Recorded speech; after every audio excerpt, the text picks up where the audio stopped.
Тебе нечего стесняться, ты можешь держать свою голову высоко, все знают, какой у него опыт, все знают, что ты молодой. Скажи пару слов своим болельщикам. Assalomu alaykum hammaga.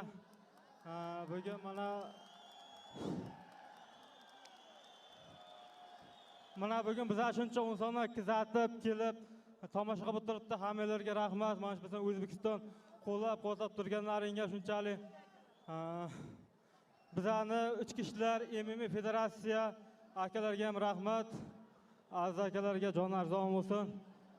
Nasib bo'lsa, hali men to'g'risi uncha trenировка qila olmadim. Chunki bu yaqinda vizit tashlaganda, chunki Tailandda shug'ullanib, necha oydan bir forma qilib beruvdi, lekin men 15 kunmi, necha kunni qolganda jangini qabul qildim, qochmadim, chunki menda jilena bor. Nasib bo'lsa, inshaalloh yanagi jangimda shug'ullanib, o'zimga forma qilib, chiroyli bo'lib qaytaman. Meni qo'llab-quvvatlab turgan butun ota-onam jonlar zamon bo'lsa, meni har doim istaman, yutqazaman, padishka qiladi.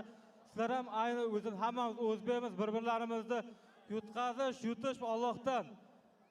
Padishka qilinglar, qo'llab-quvvatlanglar, ustozlarimga rahmat. Mana bu Ilat Xomiyga rahmat, men sponsorim. Padishka qilib har doim yomon yaxshi kunlarda ham padishka qilib turibdi. Hali bu yutqazish narsa emas. Hali bu yutqazish narsa emas. Inshaalloh Alloh izniyle yanagi sizlarni xursand qilaman.